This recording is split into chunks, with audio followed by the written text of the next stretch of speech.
I think we're good to go in interpreting. Thank you, Maddie. All right. So we don't have a large agenda today. I think what we're probably going to do, unless I'm told, unless Ryan has any other introductory remarks, I think right now Scott and his team have put together, and you saw in Zong's email, sort of a response, like a question or comment by comment response, and then of course the updated RFP. And that's really the main purpose of today's subcommittee meeting. So maybe we'll just turn it over to Scott and his team and kind of walk us through that. Jessica, I have a real quick question. We're not approving this RFP today, are we? Because of the short notice? No, yeah, I would think today is just to get feedback, kind of talk through it, get maybe some updates from the city. But I don't think today has to be an approval, especially because we sent it out, I think, this afternoon. Yeah, because I just got it 4 hours ago. And also too, can I get a body count of who's here from the committee and a staff breakdown, please? Thank you. We can do that. All right. So yeah, so Scott and your team, I guess we dive right into it and just maybe an update on where we've come, where we are, and what kind of the next steps are. All right. Well, I'll turn it over to Jill to walk through the RFP and comments received and responses. Quickly, I'll touch on really next steps, what we've talked about with the subcommittee. For folks who may not have been here at a particular meeting, as really there's a desire to have the RFP approved by the subcommittee, and then it would go forward to the community steering committee for approval prior to the city releasing it. So we still have some steps to go before an RFP would be released. And then what the city team has gathered of the committee and subcommittee's desire is then once proposals are received, that recommendation that would flow back again through the subcommittee and the larger community steering committee once again before it went to the Fresno City Council for approval. So good interactive process, but there are quite a number of steps to have take place before you could actually get that study underway. So Jill, could you walk us through the RFP comments, responses, and such? Sure, I can do that. Let me find it here. So we spent some time going through the responses that we had gotten the last time that we had sent out the draft of the RFP, and included a matrix also in what you were sent with the RFP to show you how we addressed the comment, if we didn't address the comment, why we didn't address the comment, and how that moved forward. So I would say for the most part, we did, a lot of them were grammatical or typing errors. So we did go ahead and make those changes. They were well received, and thank you to everybody who pointed out my typos and grammatic errors. There are some comments that we might not be able to, weren't able to address for whatever reason. Maybe it was a legal thing or whatnot. We deleted redundant language, added language that was more clear. And I apologize, I'm trying to just go down the document real quick to look at some on there that we didn't address.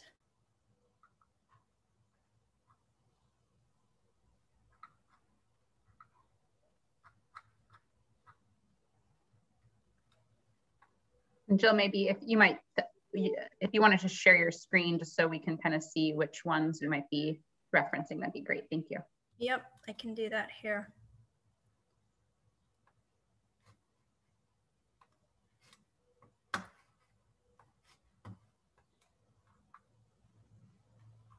Okay, I'm just gonna go back up to the top here. So I think the first comment letter that I went through was from Lisa in October. And, you know, like I said, I think most of these were grammatical changes, word changes, wordsmithing, things along those lines, and were pretty easy to change. Just gonna go through here. I have a question on number 8. Okay.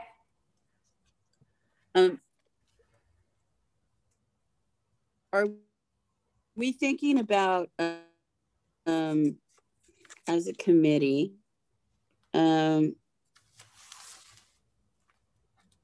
pulling out how much of the money that AB 617 is going to give to the truck study, how much money is going to be given to the health portion, and how much money are we going to pull back as a study?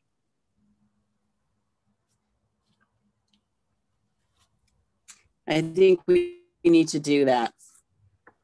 I think that's very prudent of us to do that. Is break it down.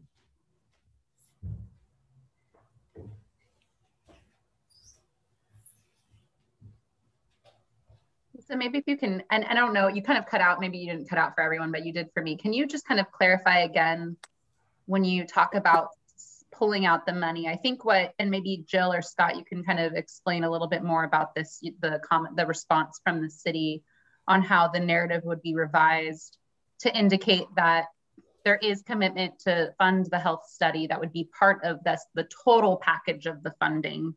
So I'm not sure exactly, Lisa, when you say hold back any money, I think what you're referring to. I think we need to hold back money, because in any project you always have, you hold back money as a contingency so they don't spend the entire amount on the project and have a cost overrunning. You don't have anything. And every single project that I've seen, there's always a contingency line item. And I think that we should have a contingency item here in case either the truck study or the health study runs over. And also we have to look at, okay, we have a fabulous study, how are we going to implement it? And there's no funds allocated for an implementation portion of this study or program. And what would that look like? And if we had leftover money, then we could possibly roll it into, you know, the vegetation barrier program that could actually help along, you know, possibly a truck route to mitigate, you know, stuff with a tree. That's what I'm thinking. And what would implementation of the truck study look like?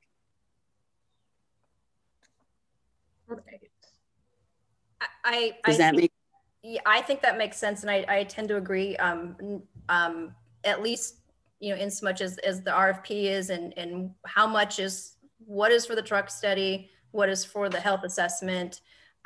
You know, we need to, I think I just threw the 750 in there because that's the number that I know. That is the max. I think it needs to be kind of flushed out. How is that getting spent, and where is that money going? What pot? Is it the study? Is it implementation? Is it where are we putting that money? So how about if we flush it out at the next meeting for you? I wondered too, and this is just me, I'm new to the, you know, this realm. I don't know how much things cost in terms of these studies. I know that the city has done a lot of work to try to estimate, and that's kind of how we ended up with these numbers in the first place on how much we thought studies would cost. How, you know, when it comes time to releasing the RFP, I'm just trying to get a full picture. I have no preference one way or the other, but we release the RFP, we get responses back, and those responses come back with their specific budget of what they think it's going to cost. I wonder if, to Lisa's point, maybe to the next meeting, we talk a little bit more about that, but we don't set it in stone, because I wonder what you know, what if we hear back and it does cost significantly less, and we do have more, you know, like we still maybe want that flexibility, I wonder, Lisa, and if just indicating that. Jessica, we can put a budget together that we don't have to publish out to the world. It could be ours until the RFPs come in and we see what people are asking for, what their asks are. I think that Scott has enough experience to come in with a realistic projection of what this RFP will look like, what the truck study would look like. My big concern is running out of money for the health. And to me, that's super important because, as you know, the city has already committed for $250,000. You know, as it is, if we put all this into a truck study at $750, they're paving the road with gold because that's an overkill. We know that. So I think that we should have a preliminary budget of knowing what we're looking at, but also pull out that contingency and how big of contingency are we looking at from our funds that we're allocating. That way the city knows what they're looking at realistically in the agreement. I did want to weigh in as far as in terms of the dollars. You know, the city has committed, adopted it in the budget, $250,000 of transportation funding, Measure C flexible. It has a fairly broad application, but it's not general fund. The distinction there is, what I'm concerned about is I really doubt that the health study is eligible for the 250 that the city has put in. So as far as like removing funding, I'm not saying don't remove it, but I think that the health study portion is going to have to be 100% out of the AB 617. Yeah, I'm not trying to remove any city funding, but I think we've got to keep that part totally on the truck route study, project management, counts, and such, if that makes sense. No, Scott, I actually kind of agree with you that there are limitations to the color of money that that is in the pot, and we have to be respectful of that. And it would be nice if the city had some other money that they could throw into it to come up with the health study, but that's the reason why I want to see us come up with a preliminary budget so everybody knows, you know, what the target budget is. And I do not want the health study shortchanged at all because it's really important. Yep, agreed. That's the feedback that we've heard. So I definitely would not want to shortchange that either. So we want to discuss that next meeting, or you want us to come back with some kind of draft? I think we're going to discuss it I think we're going to discuss it at the next meeting, but I would anticipate that you guys provide the Air District with the amount of money you think that this truck study is going to cost. And if you have any estimate on what you think the health study would be, that would be great too.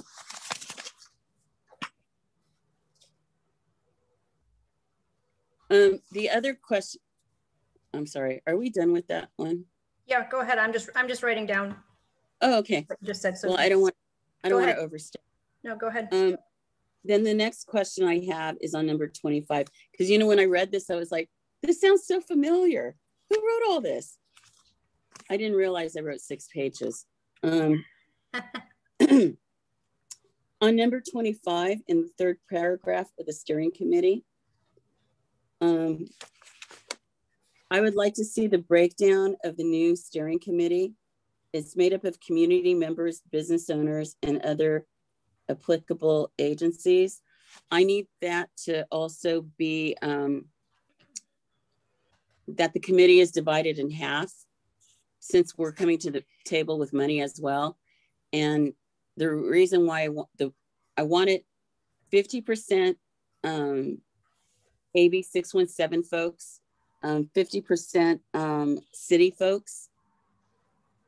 That way it's not, how can I say this in a nice way? Slanted.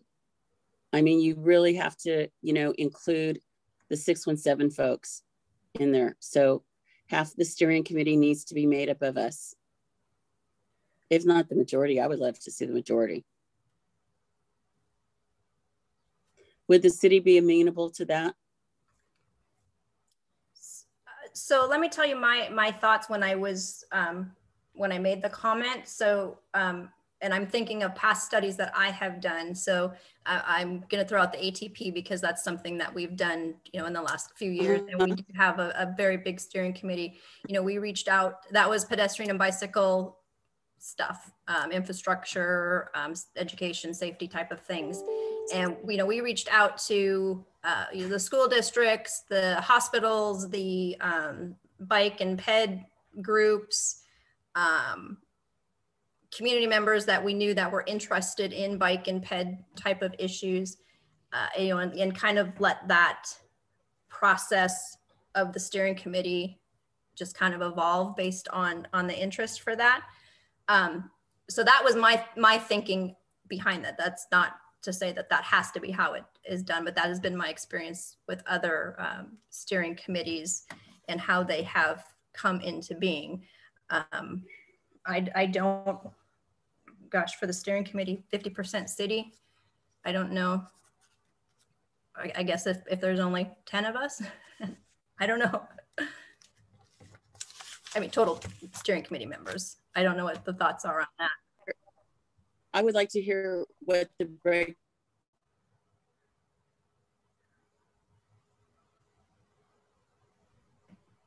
Lisa, I think would be from like Eric, Kimberly, and Ivanka or Ash. Hello? you keep cutting out, but I think you maybe, I don't know if Ivanka heard you, or I think you were asking maybe Ivanka's opinion. Yeah, if you're just asking for my opinion. I would be concerned with this becoming a general public steering committee. Not to say that it can't include others outside of 617, but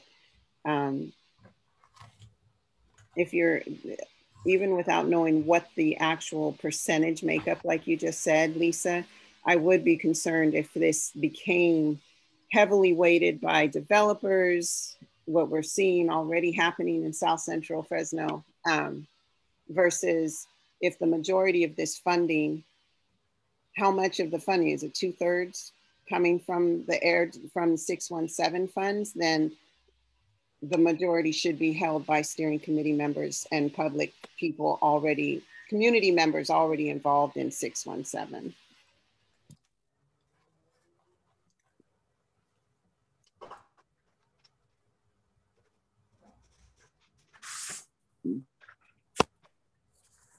This is Kevin. I have my hand up. Is this okay to speak to this one, Lisa, or you?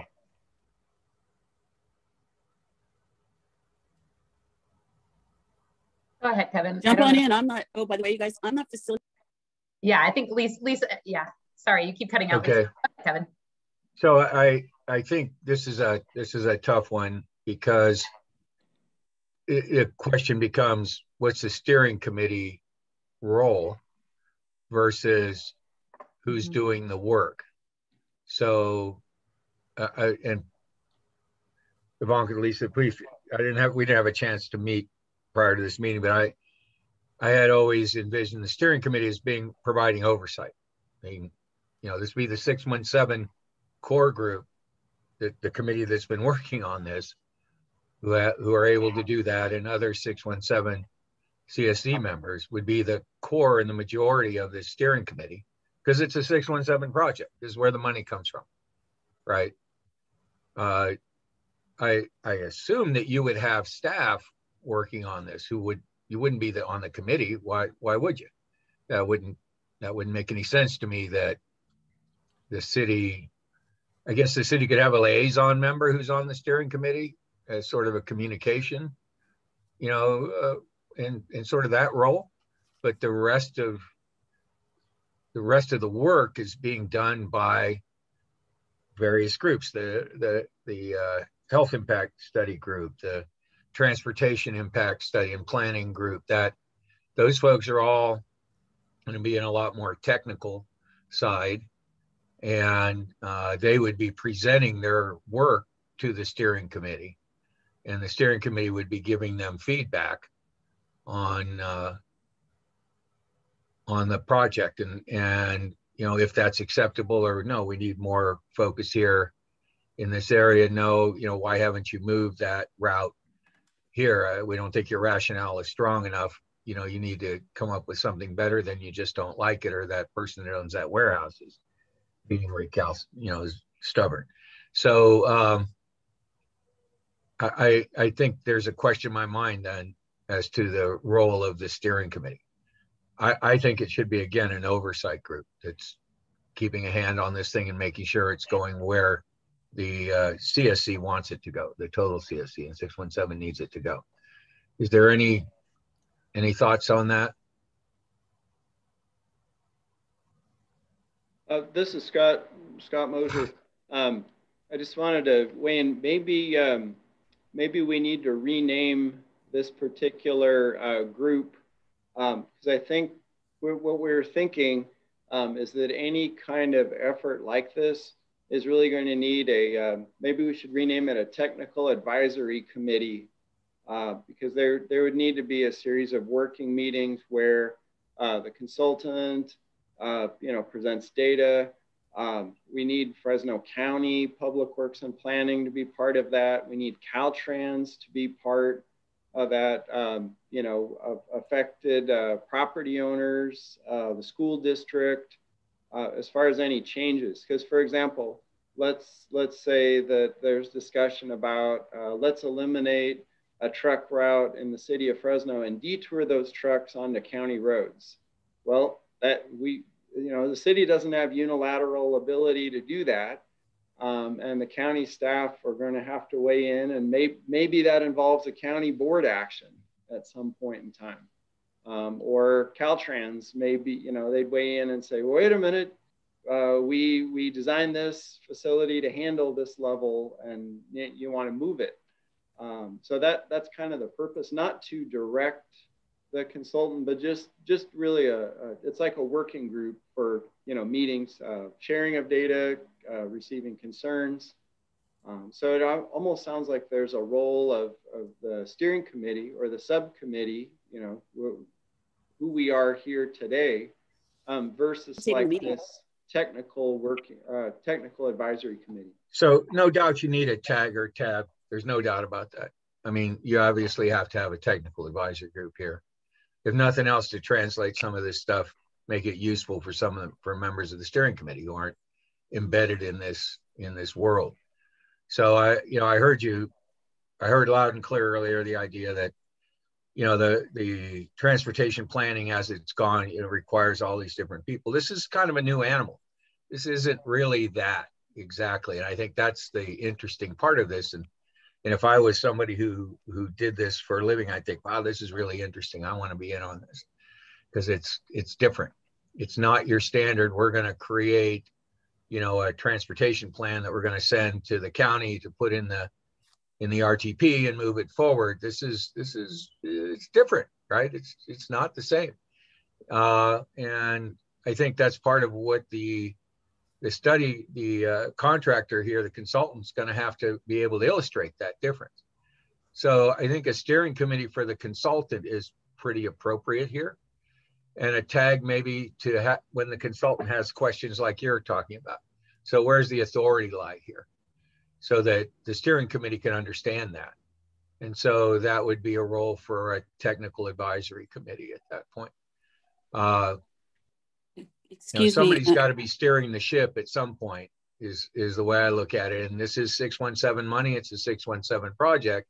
So ultimately, 617 has, and 617 is providing 2/3 of the funding, which I think is really a nice gift for the city. And that's just the way I see it, having both, not just one. Scott, the way you explained it, when you do these sorts of things, you naturally have to consult with other governmental agencies, and they will have an opportunity to write letters when the review process goes out for the truck study. I understand them bringing them to the table and let's talk some bigger issues, and for example, what their future plans are and how that would affect this.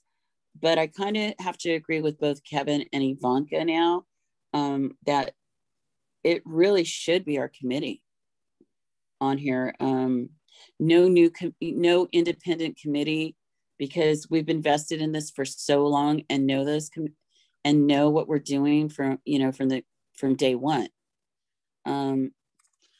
So I would have to concur with both Kevin and Ivanka, and maybe we should make this an action item to really flesh it out and let the city go back to the powers that be and talk to them about it.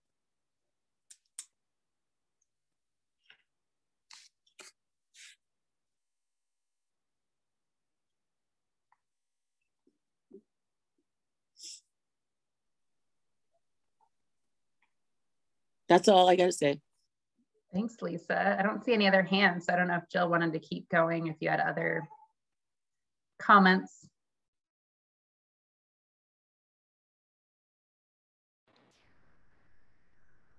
And just to clarify, Lisa, I don't think it's, it doesn't seem like it's one or the other.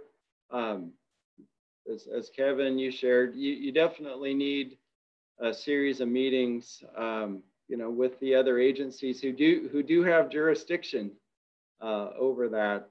Just as one city can't put a sign up that says detour, go, like we can't go up there, say in Northeast along with the Willow corridor and say no trucks on this road, use Peach in Clovis.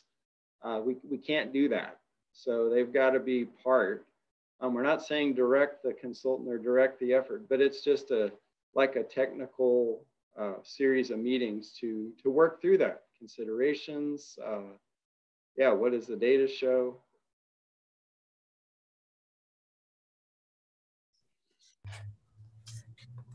Totally agree with you, Scott. I've been through this before, and let me tell you, studies are not always the funnest thing to be. Whoever, Kevin, we're gonna have fun. On number 38, I was talking about reducing the extensions. The extension language from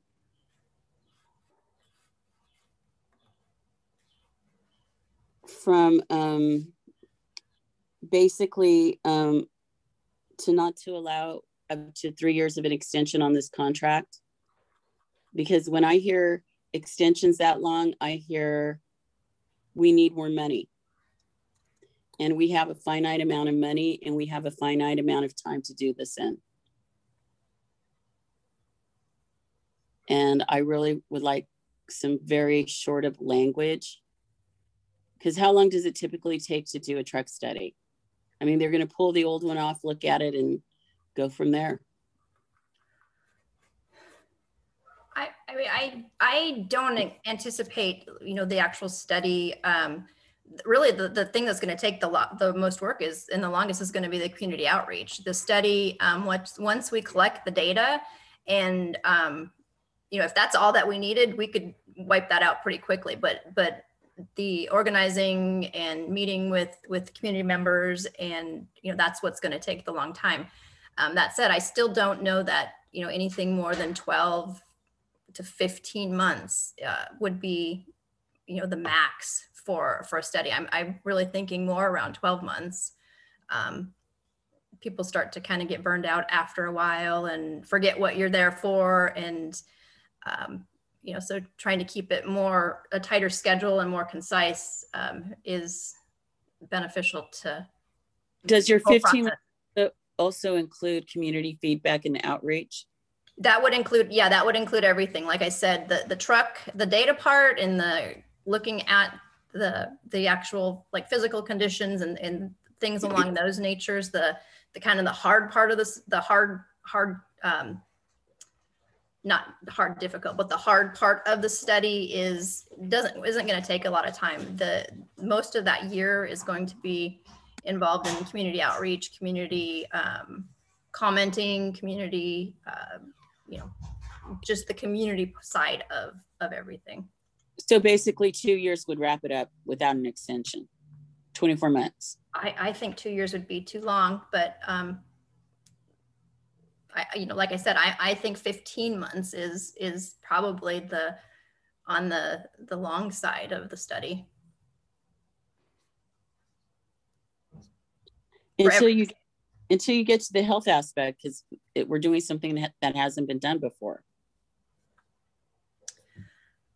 Yeah, you're right. I think that I don't know. I still can't think that would take that long. I'm thinking of bigger studies and efforts that I've been involved with, and typically a year to year and a half is really just, that's a long time.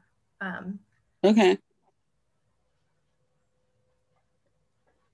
Well, wouldn't most of the work on the health side, I mean, the majority, it's going to be pulling secondary data. So you're going to be assembling all the data that we have on health, on different exposures in that community from the monitoring that's going on there already, and it's been going on. Do we envision in the project doing new air monitoring there? Because that's going to take longer than if we're doing new air monitoring and then we're somehow going to drill down and do surveys in homes, which would be really nice. That definitely, and if we move into things like biometric sampling for some of that group, that's going to take several years. I mean, I don't even see how you could get it approved, get it to whatever institution is going to do it, get it through IRB once they get it, and then get it back out again and get it moving. I mean, it always takes us year, 2 years for that whole process. We just spent 2 years doing it for the extension on an existing project, almost 2 years. Part of that was because of COVID, but the rest was really just how long it takes. So I think we have to have the okay, well, that's just my thoughts.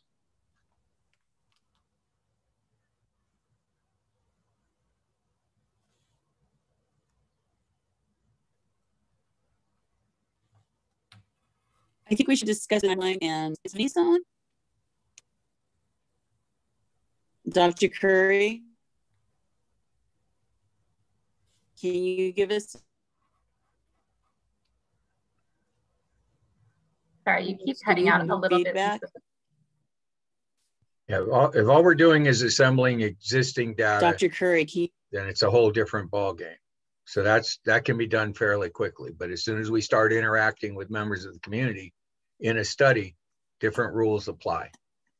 Yeah, given that we don't really have anything this comprehensive that really addresses this issue, we ought to start with this as basically the first step in a baseline that would give us some direction on what we should be doing in the future. And then these other additional opportunities to delve down into what the health impacts are would not be compromised, but this would be a starting point. And this would be a starting point with the idea that we're going to use the data in a way that makes decision-making around land use responsive and respective of the actual data that we come up with. So this would be a proactive attempt to do better planning, but also to do better planning in terms of health outcomes, and then connect it to the different metrics that we have already that we can look at to say, we took this on, we looked at this data as a baseline, we targeted some specific ways that we could see where we are, and we're going to continue to look at this in a way that says, ideally, our actions are going to yield some benefits. But we ought to at least have a baseline, and we have sufficient data to do that without, recreating the wheel. There you go. So we're going to use the existing data, secondary data we already have. There's not much primary data, and we could then move it forward, in a year to 18 months.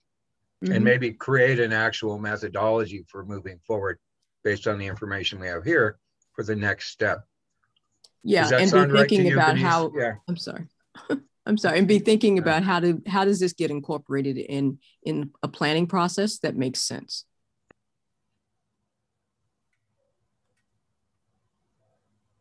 What I'm wondering is, can you guys hear me? Can you guys hear me? Somebody, anybody?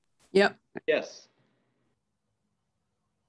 Oh, okay. I was gonna start singing there for a minute. So what I'm hearing is that we're looking at a timeline of 15 to 18 months, but I'm thinking 18 to 24, just to build in a cushion, because if we come in early, we look fabulous.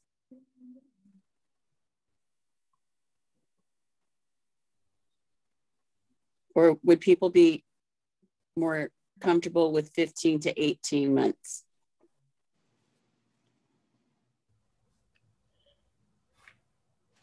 $15 seems really realistic to get all of this done because it is existing data.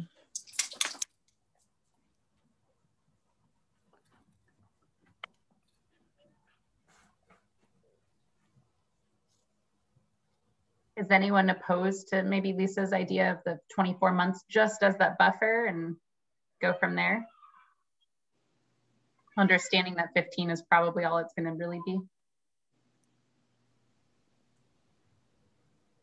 No, I'm not opposed to it, mainly because we want to make sure that we get the health portion right. I think the faster part, like we've said already, is the truck study portion will be the fastest.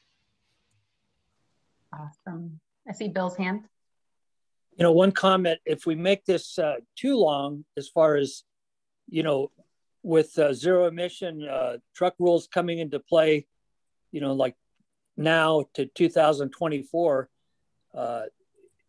you know, a lot of this information may be on the starting on the obsolete side, depending on what's going to happen in the next couple of years. So I would think that you'd want to do it as quickly as possible because, you know, 15 months is a long time. I think the community would probably like to see something happen tomorrow, but you know how things go. If you set it too far in the future, well, it just gets stretched out.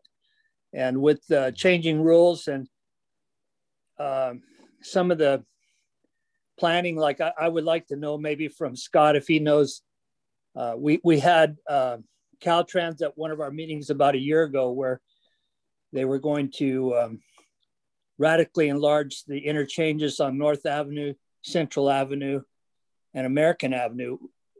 Where that is, I've heard different times. Some of them have been eliminated, but for example, if you add an interchange to any one of those east-west routes, it's going to make a radical change in traffic. So I was just curious where that was, but I would think that we would want to, because of the changes, you know, with if you have all electric trucks, you know, in 5 years, well then, and you've done this study now with using diesel powered trucks, you know, your health issues could be considerably different. I think that's great, Bill. I think having this as a baseline to measure the progress and improvement in public health as that rule between now and 2045, when we envision that we actually have a significant number of the trucks on the road, the majority are zero emission. That would be great. We'd have that. We'd be one of the few places that had that kind of baseline information to measure progress against. And right now there's pretty much nothing to measure it against to see if changing all those trucks out across that time. I think it went in 2024, I believe the first year is 15% of the new trucks sold would be zero emission. So yeah, we got a ways to wait, but it's certainly starting. It's a fair point, and hopefully everybody grabs a hold and moves forward quickly on it. Well, you know, another factor too is we actually started in 2010 with the SCR emission systems on the truck. So I don't know what the statistics are. You know, I'm not a, you know, numbers guy, but I'm sure there's somebody on the committee that knows how much improvement just since 2010, and then before that 2008. It's bound to have had a pretty significant improvement in the air quality. But, you know, I'm just like thinking, you know, why put this project off any longer? I mean, we're doing a study, so the study's got to get finished before we decide a solution to the problem. So, you know, the sooner we get something done and start cleaning up the air, you know, we could always do another study, maybe in 5 years or something, you know. I don't know. It's just a thought. I'm just more anxious to get this show on the road, you know. We've already worked quite a while. I'm sorry, but the target is 15 months. From 15 to 24, that's a cushion. In case month 15 to 24 for anything else other than maybe the health, but even that's the cushion, 24 being the target. You're starting with 15 being the target.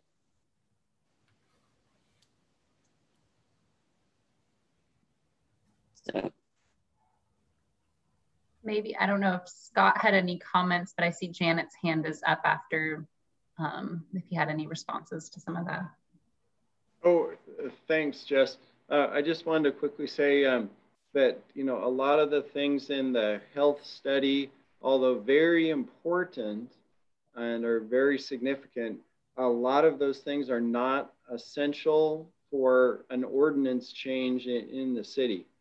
Just background-wise, you know, we'd received questions from some community members, you know, and then talking with district staff, okay, what would it take to change the truck routes in the city?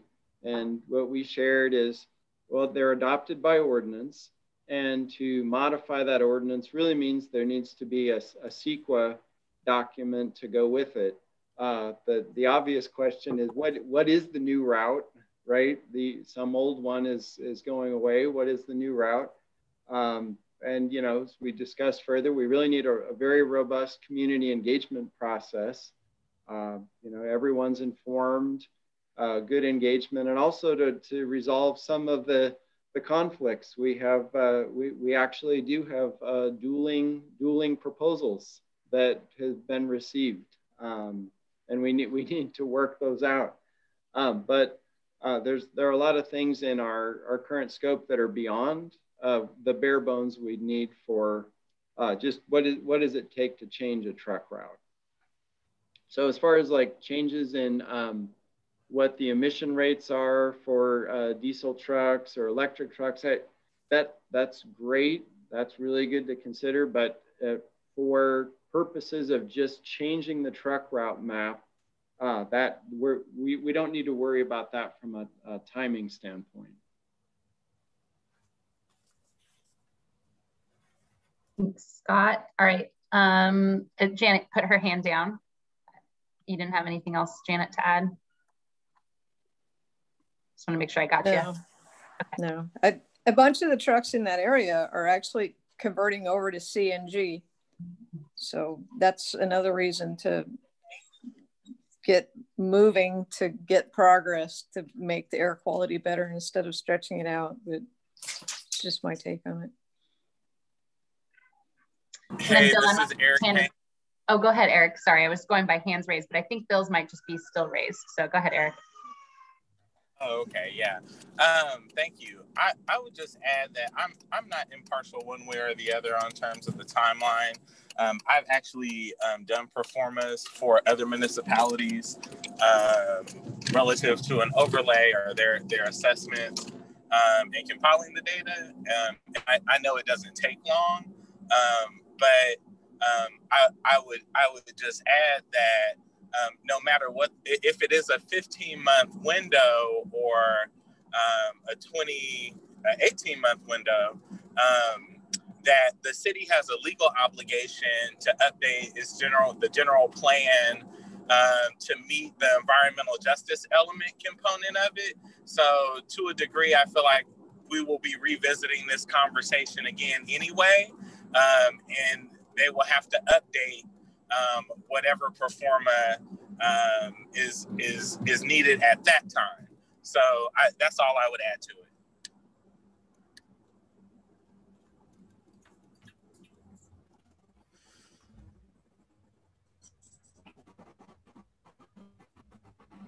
Okay, I don't see any more hands raised. Maybe I'll turn it back over to Jill. Okay. Okay. Real quick, I got a question for the city. Because I've been bringing up the issue of the environmental justice at the city council meeting now for, oh goodness, over a year, going, when are you guys going to do your environmental justice element of your general plan? Is the city going to ask for another extension not to have the element included in the general plan? Because I know it's coming up for review and they only get so many extensions of not having it. Lisa, this is Scott. I do not know the answer to that question. That's handled through the Planning and Development Department. I can certainly pass along the question and concern. Thank you, Scott.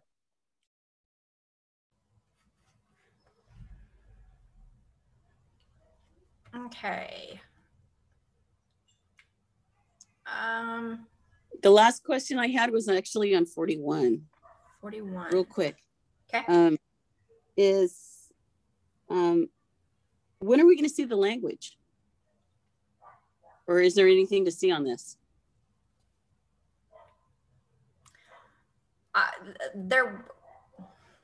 We need to work out. We need to pull that together. I think we'll bring that back to the group.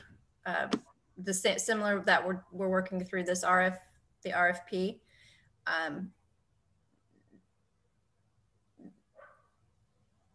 I don't have a schedule right now for you, but we need to pull that together and bring it back to the group for the same sort of discussion that we're having right now.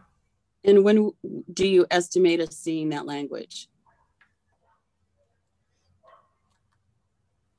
Since they need to both go out in concert together.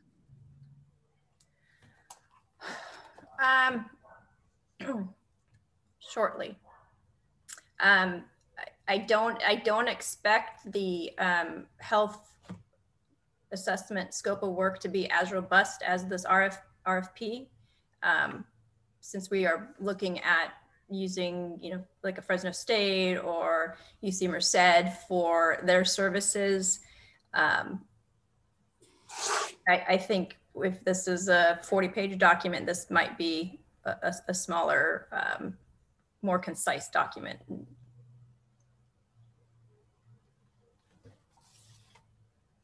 Thank you. I think so the next letter that we got then was from Ivanka. Some of them, we need some help with some of the language that we should propose to include in there, or if it was just a comment to not forget about X, Y, and Z. What were the draft?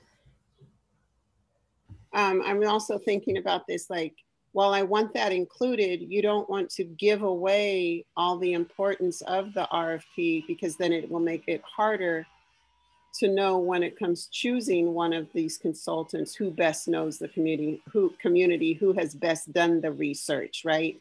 So while I'm stating that I would want there to be some connection to knowing this, so it's not just a run-of-the-mill truck study, that there has to be some history behind it. I don't necessarily know if we want to give out that information, or if you're expecting part of what we would decide that they're qualified for is to include what they have researched themselves. So that's fine, like if it's considered a comment now, but I think somehow it needs to be tied to it when we're actually reviewing who we choose.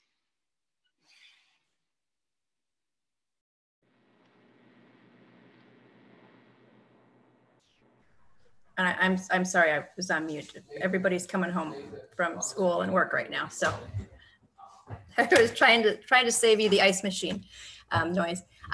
Yes, and I think a lot of that stuff, a lot of your comments and a lot of that would be part of the interview process for the consultants, and the questions that we ask them about their how familiar you are with this, what you've done, whatever those questions may be. It's harder to put that on paper and have that come through. It's easier to, I don't want to say put them on the spot, but put them on the spot in the interview and see how they answer that question and how you feel about the answers to those questions. Did it answer it? Did it not? Were they sort of on the mark? They totally missed the mark. And so, yeah, we took the comment. I wasn't sure if that was meant to be add text, or my thought, like I said, was that's how I use the interview process for those type of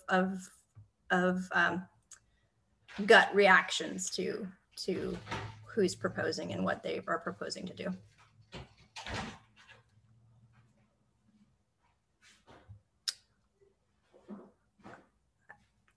I think, excuse me, but one of the things I liked about Ivanka's comments was to really focus on cultural competency of whoever is doing our work, whether it's trucks, whoever, especially in the component of the public outreach, because that's where you're either gonna, hit it out of the park or die in the vine.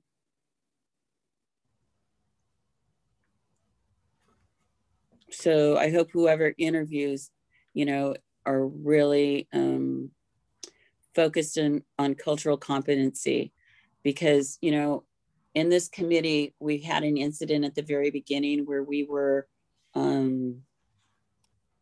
basically considered zoo animals, which really kind of could have shut the entire process down. And I do not want to see that happen again. And a cultural sensitivity, cultural competency, excuse me, is very important. So we don't have those misunderstandings moving forward. Just some food for thought. And one thing I think that was a couple comments or questions on the RFQ was the community engagement. What we would ask early on in the study is for them to propose, their plan, so that we're not winging it. Oh, we have a community meeting coming up next week, let's see how it goes. We want something that's defined. We know what's going to happen. This group has had input into the community process. Other people that need to be involved in that have also had the input, so that we make sure that we have the right people at the table, that we're asking the right questions, that the dialogue is being directed in the right way, that we have the right languages represented at the meeting. So that is really an additional document to the truck study that the consultant, whoever is hired, would be providing. And we'd have the chance to say, no, you missed it again, or yeah, I like that, but did you think about this, and offer up comments on that also. So there is a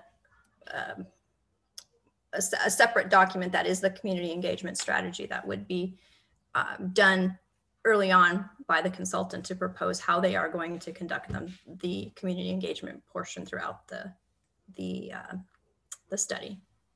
And Jill, just to let you know, one of my jobs over at Caltrans was actually to do community engagement for all their big environmental documents. So I will be looking at that very closely as well. Perfect. Thank you. I don't know. The other letter we got was from Kimberly McCoy. I think it was similar comments to what Lisa and Ivanka had. If there's anything that I'm missing that you want to point out or pull out of the comments, let me know, and we can try to walk through that. My only question that I have, I noticed that there has been some development plans with the dates of completion that were put down at the bottom or on another document that was mailed out to us. And I did notice that the industrial compatibility study was completed in 2020, but there was no link for us to be able to review it, or has it been completed, or what's going on with that? We pulled those links off of the planning site. I can update those when the final document, as far as the RFP goes out, so the consultants have the final of everything at their fingertips, so they can't say we didn't know about this or you didn't tell us about that. You know, we want them to be informed with other efforts that are going on. I can find out for this group what the status of it is. I'm thinking it evolved into another study. I'm not sure. That's the planning department. I'd have to reach out to them and ask where that is, if it's been finalized, and where if there is a link to the document and where that is at. Yes, that would be very helpful, especially for this committee to be able to review. Okay, let me see what I can find out.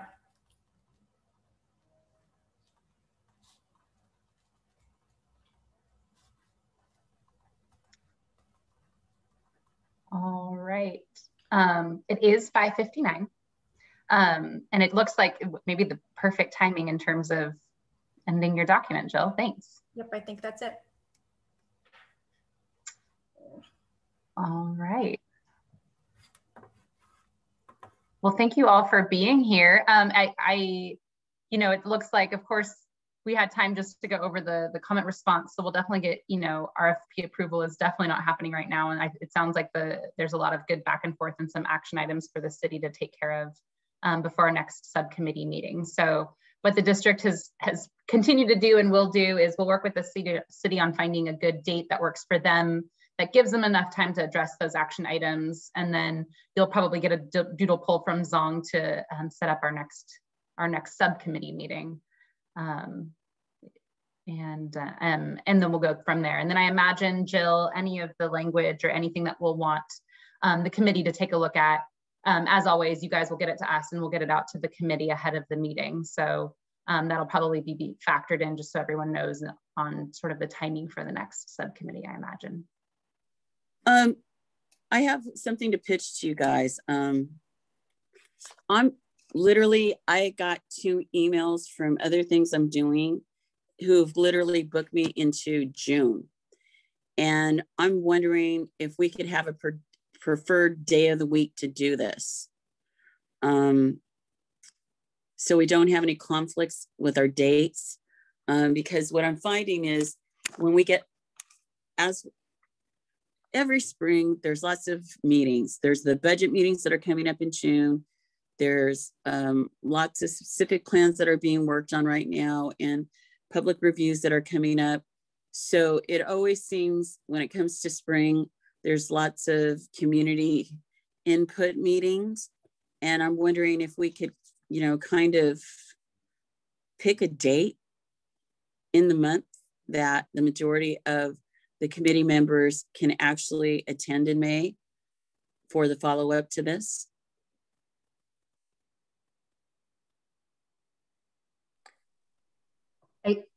I think that's what we were intending with the doodle poll. That way people kind of get a chance to pull their calendars together.